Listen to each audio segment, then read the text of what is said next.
Starting from when we are young, coaching and mentoring are powerful assets to our fulfillment in life and in business. In today's show, we have four experts who are going to coach you through the various stages of life and work.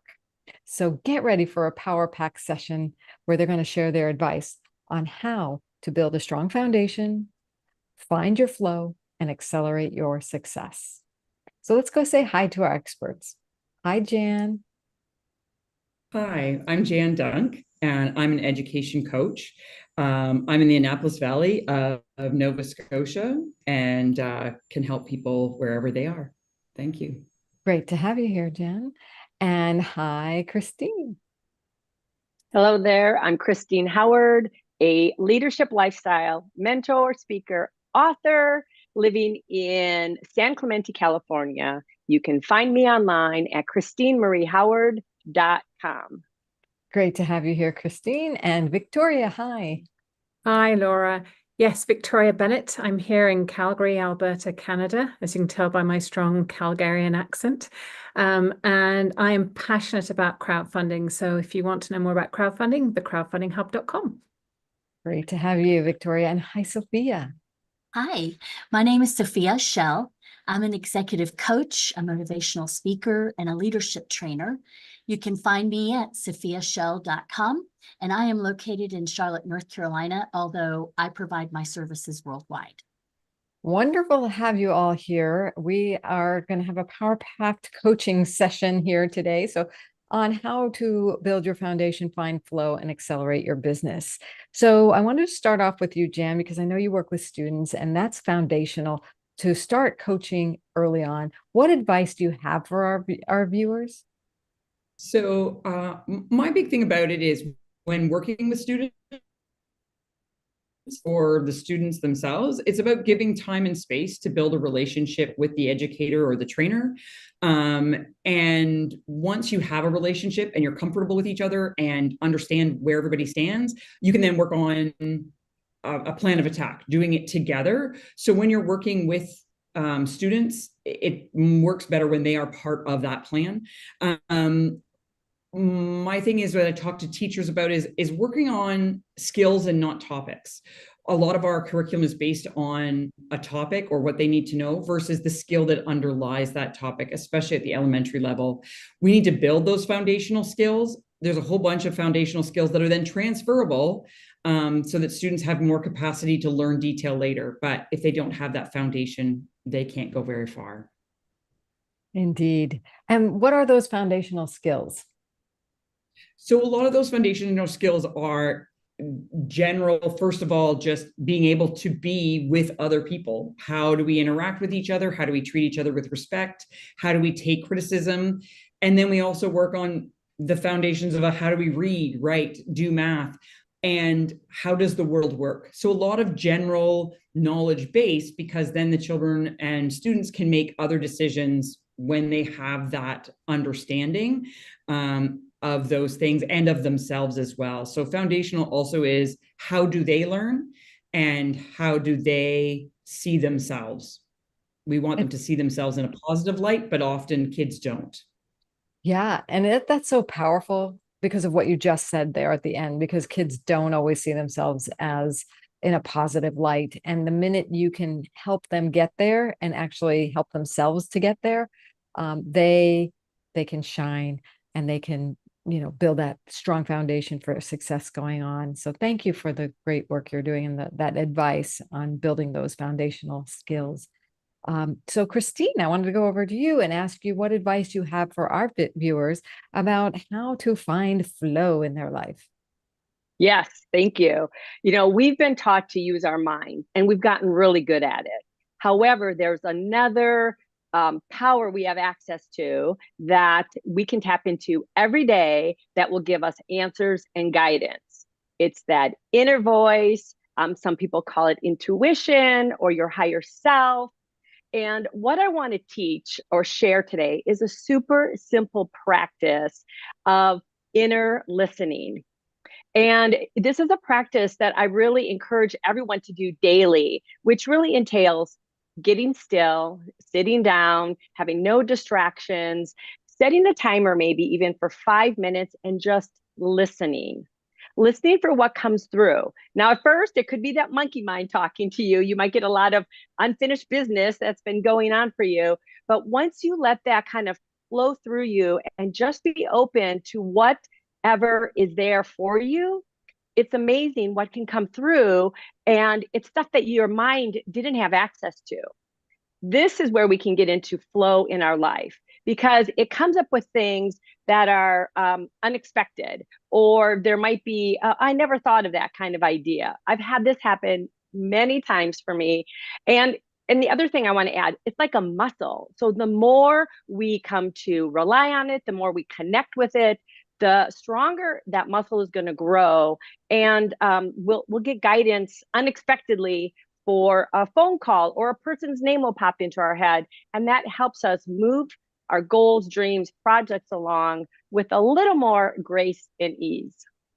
I love that practice. I was just had read what you were going to talk about today and actually did that the other day. And it was really a way to just let go of all the stress on top of that. You know, it's like, okay, I'm just going to take a minute or 5 for me.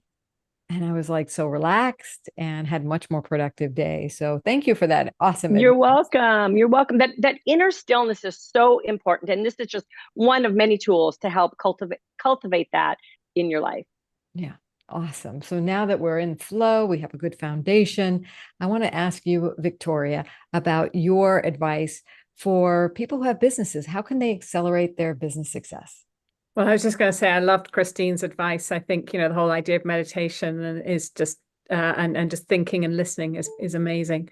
For me, the key thing is, whether you're a startup or you're in growth mode, I just want you to consider crowdfunding as an option. So crowdfunding is when you raise a larger amount of money from a large number of people and they all give a small amount. And there's 5 different types. The ones you probably heard of are sort of like the donations, rewards, the Indiegogo, Kickstarter, and then equity crowdfunding. And I typically do those are 3 areas that I play in and coach in. And I just want people to be curious about whether this has value for them, because what I get a lot of people who come to me saying they're interested in crowdfunding, but once we go through what the process is and they understand the value, some absolutely jump on it. And some, it's just not a good fit. So, what I'm hoping today is to get people to consider it, work out if it's right for their business. But also on the other side, when it comes to investment crowdfunding, is it right for your portfolio? So, often people, they might give their money to somebody else to manage. But if you have a little bit of play money, have you also considered investing in companies that you believe in? And I think that's a really interesting angle as well. So say a little bit more about investing in other companies. Would you support their Kickstarter or Indiegogo campaign? So Kickstarter and Indiegogo, you don't get any ownership in the company. So by backing it, you will get the thing, or you hopefully will get the thing. Usually you do, especially with those larger firms. But what we're talking about is investment crowdfunding. So often, like in Canada, you would get common shares. In the US, it's usually preferred shares. So these are what we call illiquid shares. They're not shares that you can actually sell on a stock market tomorrow. It's usually a long-term 5 to 8 year process, but you're backing something you believe in. And so you want them to be successful, and you end up being an ambassador. And this is something interesting. If you're looking for the funding, this is one of the benefits you get, is you actually get people who believe in you and want you to succeed. And, hopefully there's what we call an exit event. So they go public, they buy back the shares, somebody buys them, and you make a bit of money. But this is the high risk, high reward start of growth. So, always go into it sort of thinking this is money that I could lose. Always going with that sort of healthy attitude. And, if you invest in 10 to 15 companies, and you can invest in Europe, you can invest from 10 euros. Over in North America, it's usually $100, $250. I say it's a good night out, or it's a really good night out, or it's a weekend out. Look at it that from point of view from investing. But you can, some of that, the companies may go bust, that's what happens to startups. Some of them, they might do quite well, in which case you get a decent return. And if you're really lucky, you might get that sort of company that does exceedingly well, and you get a great return. So, I mean, that's why I suggest considering it from an investment point of view. Yes, I really appreciate this advice, because we don't have many people talking about investing in other companies or getting other people to invest in your companies, but it can certainly accelerate your business success. And I love that aspect of other people believing in your business by putting their money into it. So thank you for that advice. And Sophia, I wanted to jump over to you and ask you, what advice or coaching do you have for our viewers to find flow and accelerate their success? I think more than anything, in terms of your professional career and what you want to do, a business or like as an entrepreneur or work for a corporation or any of those things, really finding someone who you can trust that can serve to help you understand what your personal and professional purpose is and what your goals are, help you. And then that person can also help you break your goals down into more manageable pieces and get an action plan and serve as your accountability partner to help you continue to focus on it. Sometimes we get caught up in life and we don't necessarily focus on the things that are our long-term goals. And then, of course, really helping you when you get into challenges, whether it's self-sabotaging belief, I'm not good enough, or I don't, I'll never amount, or whatever, I'll never achieve it, or any kind of challenges, like maybe you don't have a particular skill or a particular resource that you need, any kind of barrier, this person can help you work through those and help you get to what you want to do without having that kind of person, someone you can truly trust, that is someone that you can share your heart with, that you can find that is confidential. They'll challenge you. They won't be afraid to really kind of say, hey, you really mean this, or kind of help you work through any ideas or any challenges that you have.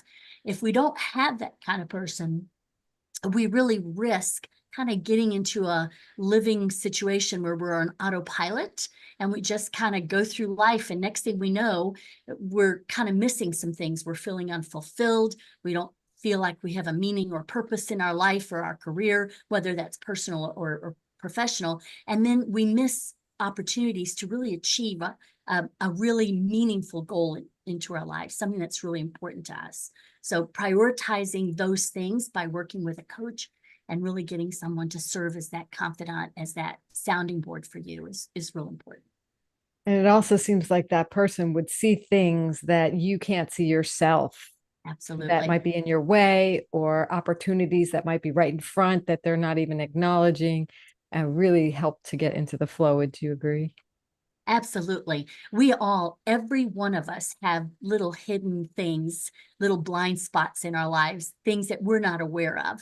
And as this coach or, very close person, confidant, works with you, they'll be able to help you identify those, whether that's through working some feedback that you've received that was kind of hard, helping you process that feedback, or whether through an assessment or whether through their own personal observations, they can really help you identify those things, those blind spots that hold you back. Absolutely. Thank you. I love this topic because coaching can help you accelerate your life fulfillment and your work fulfillment so much. And all of you experts are doing just that for people. And those who are fearful of coaching, I would just encourage you to put your toe in the water and at least interview a coach of some sort. Because if you have goals and dreams, or you're feeling lost and not excited, a coach can really help reignite your life. So I want to learn a little bit more about each of you. Who do you work with, and what do you do for them? So Jan, why don't you share a little bit more about who you work with and what you do? So I work with a wide range of different people, because learning different students, first of all, age range from like 2-year-olds. I'm a Montessori teacher. So when I first started teaching, I was teaching 2-year-olds all the way up to the end of high school is generally what I have worked with. I work with the teachers who may have this year, for instance, they get their class list and they see, oh my goodness, I have Joey in my classroom and Joey has a lot of issues and we don't know, how can I best help Joey to learn and to be part of the classroom and to, gain skills and be a productive member of the class, but also learn what he needs to learn. So sometimes it's the teacher themselves. Sometimes it's a school where I go in and I work with the school and say, hey, as a whole, they tend to be independent schools. Do you have a system in place to help learning different students? Because anything we put in place to help learning different students helps every student, right? Like whenever you put something in place that may help somebody, give them a little bit of leg up, it does it for everybody, right? It's not really, doesn't have to be just that student. It can be anybody. Sort of what Christine was saying about like the flow and taking minutes and taking time. That was one of the things I would teach my kids was to, if you need time because everything's overwhelming, take that time, take a step back. And that's not just the kid who's overwhelmed. That's not just the kid who's having learning differences. That's every child in that classroom. That's that teacher. That's the assistant within the classroom. Everybody can do that. And so sometimes when you're teaching different skills or different coping mechanisms, it doesn't necessarily have to be just that one student. It can be everybody. I've also worked with parents of those learning different students because often parents will see behaviors the school doesn't see, and the school will see behaviors that the parents don't see. And no child wakes up in the morning and says, today I'm going to be a bad kid. I'm going to go to school and I'm going to misbehave. No kid does that, right? They want to go and they want to do a good job and they want to be successful and they want to have friends.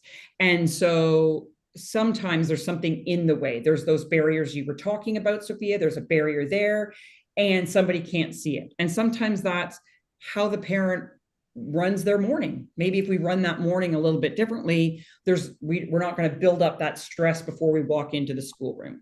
Or maybe it's when they come home from school, they've got themselves so out of sorts that they need a place to be quiet. They need a different thing. They can't be rushed off to music class. Maybe we have to plan music for on the weekend or something like that. And so I do talk to parents about even setting up bedrooms, what the expectation for chores and that type of thing are. How can the family help that student not only learn, but also be successful and feel good about themselves? That's great. Do you have a really short story about how you help someone? So, yeah, so there's a couple. No, there's never a short story when it comes to students, really. I think my best, smallest story that I can do is precisely would be, we'll call this young guy E, because we don't want to give anybody's names. And E arrived in my classroom at about the age grade 7. My classroom was sort of a one-room schoolhouse with anywhere between 5 and 12 kids in it. They would have been from grade 3 to grade 8. He shows up, he's in grade 7, and he had come out of a public school system where he had issues and they hadn't been identified really early. And so he had very low self-esteem, very low thoughts about himself. And he basically told me, I don't know why you bothered to teach me, I can't learn. That was his view of the world. And that's so sad. And so I didn't expect him to work until November. I didn't expect anything out of him. I said, how about you just come and listen? And, you can listen to the lessons, you can see what's going on, you can see what's happening. And he went from this, I don't think I can learn, to, we had, difficulties. When I gave him a math workbook that I finally thought maybe he could do, he had an anxiety attack about it. It's like, oh, we're not going to work in that. We're going to do on a whiteboard. And so we started working on a whiteboard. And when he walked in, he was scoring at reading at about a grade 4 level, and his math was probably at about grade 4 or 5. And of course, COVID had made a mess of things as well.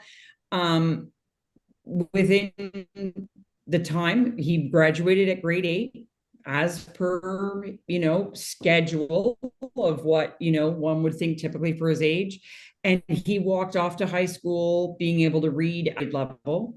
And he understood how he learned. He understood what he needed, and he could advocate for himself. He came back to me in grade 9. He came to visit every day for lunch for about 2 months.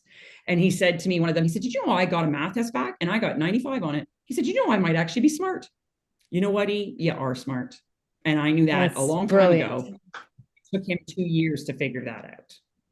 Wonderful. And so you do have to give time and space to figure it out. Yeah. And it's a blessing that you are able to do that. So thank you for the work you're doing. And I wanted to hop over to Christine and talk about who do you work with and what do you do for them? Yes. So I work with that successful, ambitious, a bit overwhelmed, stressed out midlife woman that has, again, achieved success. But at this point in her life, she's really asking herself, I think there has to be something more than what I've experienced or where I'm at. So she's starting to shift into that more of that heart space and really kind of questioning, I've got all these cool external things that society told me are great to have, but I'm not feeling totally jazzed about my life. So I really work with that person, number one, to help them get off that treadmill of life, get out of the frenzy, find more flow, whether they choose to stay in their corporate job or exit. Because some of them are kind of at that decision point. They can leave and go do that passion project, or they can stay and hunker down for another 5-10 years, but really make it more meaningful. And I really, in addition to the frenzy, getting on the frenzy and flow, it's really helping them to come back to themselves and really get to fall in love with themselves again. What lights them up? Like, what lights me up beyond the corporate thing and beyond what society and culture has told me I should have? Really come back to themselves and reconnect in a way that they maybe have never connected with themselves. And then to really craft that next level vision for their life. Who do I want to be first and foremost? Then what do I want to have and do and experience in this next chapter? I'm kind of that poster child for that whole scenario, and it really lights me up to serve women, and more men are saying yes to this journey as well, to really step out of that status quo, I like to say, and then step into more of that divine essence. I call it also the radiant essence of who they are, and really bring the fullness of who they are forward in everything they do, whether that's in their corporate career or in a passion project or relationships and life in general. So yeah, that's a big part of what I do. That's awesome. Do you have a story about how you help someone do that? Yes, I do. One of my clients was a longtime corporate gal, and became an executive, which was one of her initial plans in her career. And she really achieved so much, like checked all the boxes of what she wanted that career to be. But in her 50s, she started again waking up and questioning life, like, okay, the grind is really feeling like the grind now. Isn't there something more? And she started really going on this inward spiritual journey of, again, coming back to herself, awakening to some of these other aspects of her that she hadn't really connected with, and started dabbling in some passion projects. And what she started to experience, though, was I was living in one world in the corporate world, and then I'd go home and I'd read my books and I'd go to my seminars and my retreats, and I'd be in this bliss state. And so she kept flopping back and forth, and was really kind of at a pass of like, maybe I just need to throw in the towel here at work. But I helped her because it was too early for her to do that. So I helped her really incorporate some of these deeper principles and practices into her life so she could show up as this more evolved, awakened, this beautiful essence that she was experiencing. She could bring more of that to her corporate job as well, which ultimately helped her to be more compassionate for the environment she was in, be a better leader, and really truly give to her highest level until she retired, which was just at the end of last year.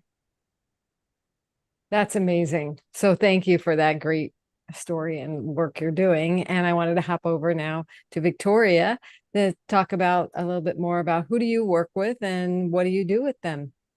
Yeah, well, I want to work with I just want all companies to consider crowdfunding. But it really does work best, and we tend to work best with organizations that have a great idea. So, something that solves a problem, a great team and a great community, or the ability to build one.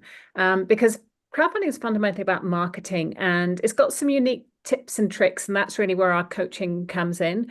We have two services, one where we do it all for our clients, and then one where we actually just provide the coaching, and a community where people can share and get advice, and also get feedback. And also the thing is that some of it's regulated. I talked about investment crowdfunding, when you asked me my last question, and that brings a little added interest. So we also try and help keep all our clients compliant. Each country has their own regulations. We're fortunate we work globally, so we have pretty good experience with that. And we're part of that funding journey, so often people start off with friends and family, if you're fortunate to have friends and family who can help, or bootstrapping.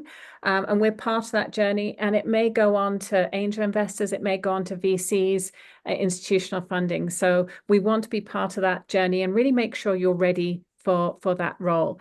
One thing I will say is, often, I've always tried to target sort of women, BIPOC, sort of the people who typically don't get VC money.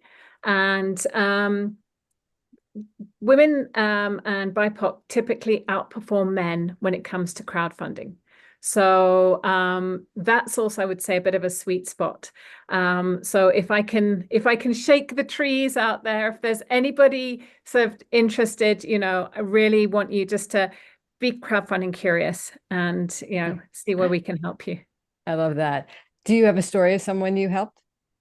Oh, golly. Well, we've helped over 100 companies raise over $20 million. So which one would you like me to pick out?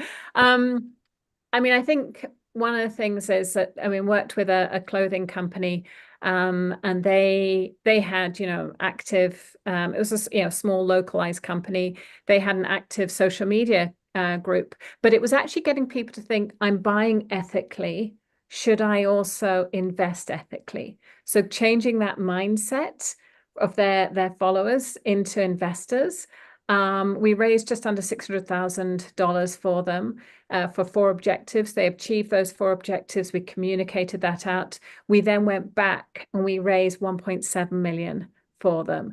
So it's not just about building that community and activating that community, but it's also about, this is an ongoing thing. You can go back to them. And certainly in the US, some of the amazing work with people doing rewards campaigns into investment campaigns and ongoing funding has been really, really powerful. That's fabulous. Way to support businesses to accelerate their business. Thank you.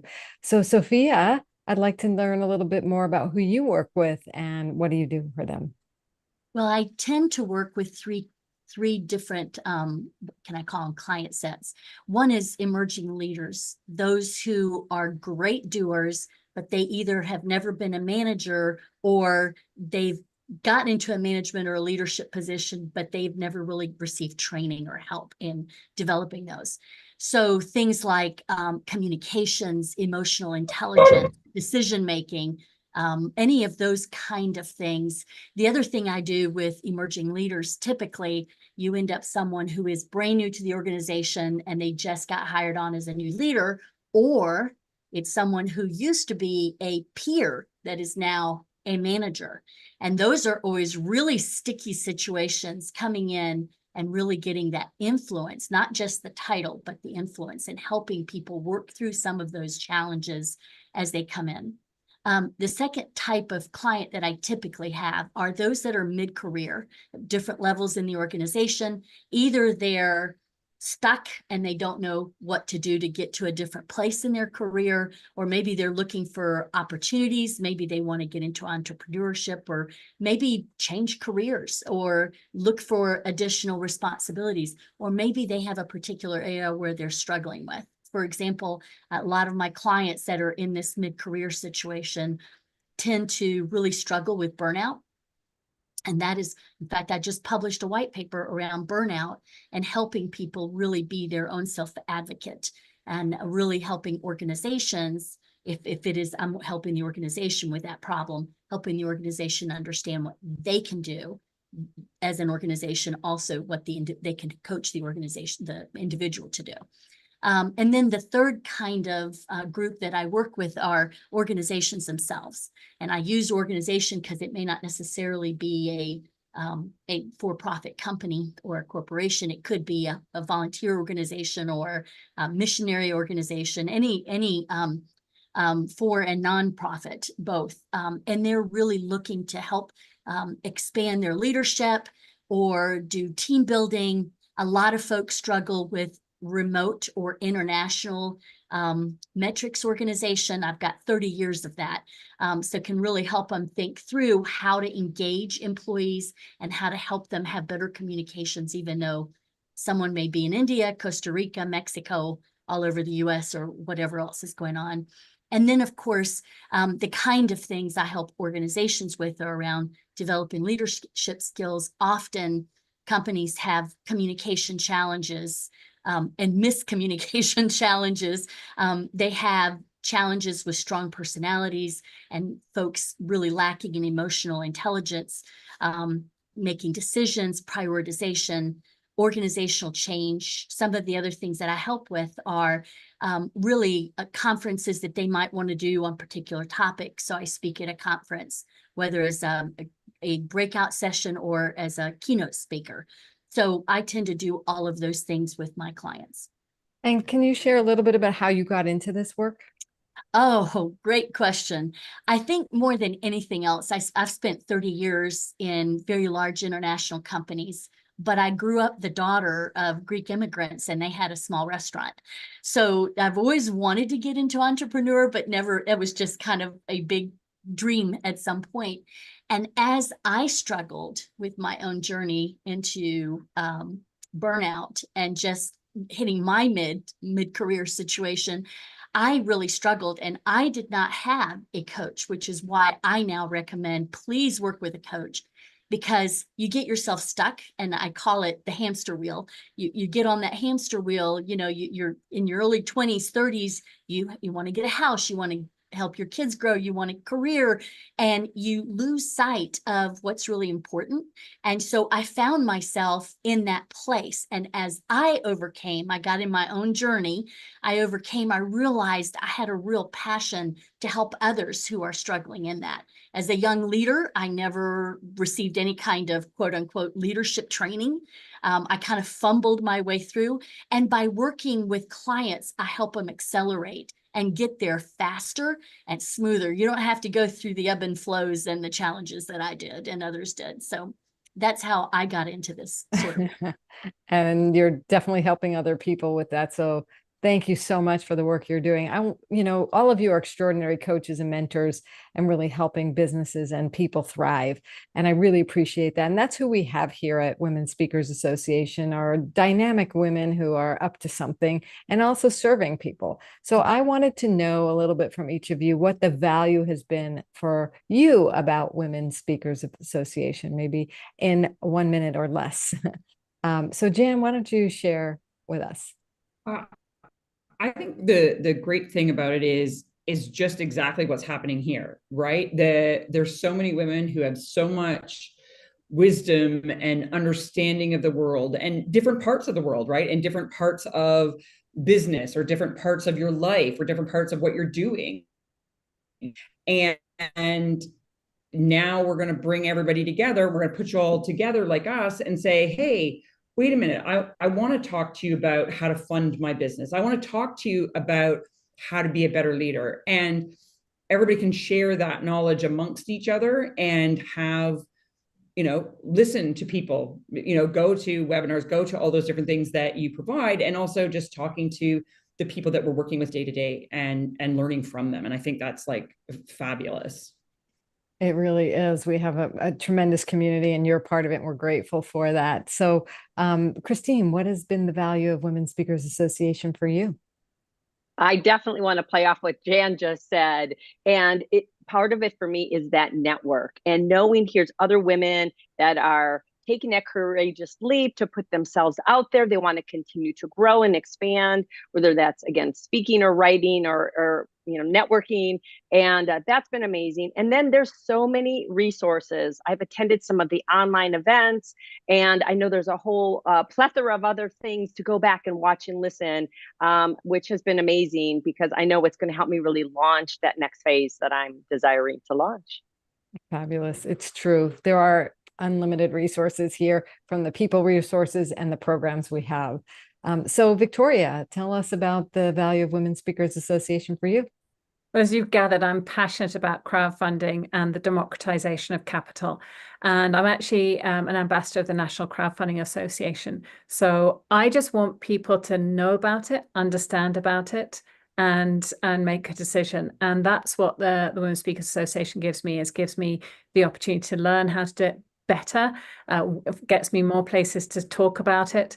And then on the other side, we also do, I mean, I talked before about the big campaigns, but we also do our crowdfunding for authors program, which is, you know, to help people who need to raise 5,000 to launch their book. So, you know, that's where this network is useful. So there's that other side as well that, you know, the networking where hopefully I can support people who are looking to get their first book or their next book out there.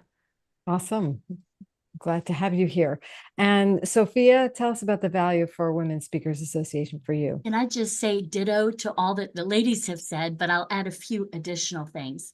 I think definitely the increased visibility to my speaking and also my business, the learning how to do it better and more effectively, the connections, but also just the templates and tools and techniques and best practices. Like, for example, the success plan template really helps you think through, okay, now how do I want to do this? And does kind of walks you through it. So you're intentional. Many of us know how to get things done, but you know, you're so busy, you don't sit down and just have that time to work through it. And having those tools and techniques are really helpful. You can sit over a cup of coffee and just kind of say, okay, I'm going to fill this out. And it begins that first draft and working through things. So I think all of the ladies have said, plus those couple of little things. Oh, I'm so glad you brought up the Speaker Success Plan, because those of you who are watching who might want to join us, Christine, Victoria, Jan, and Sophia, and myself in becoming a Premier member, you can go to joinwsa.com. But if you want to put your toe in the water, you can download our Speaker Success Plan, and it is at speakersuccessplan.com. Again, that's speakersuccessplan.com.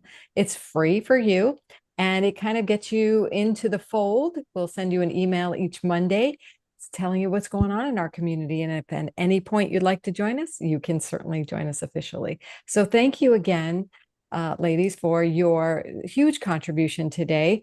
We just covered so much. I know it's a robust show, and I'm super excited. We will be back next week with another edition of the Women Speakers Association WSA TV premiere show. I'm Laura Rubenstein, your host and producer, and we'll see you then. Bye for now. Bye-bye.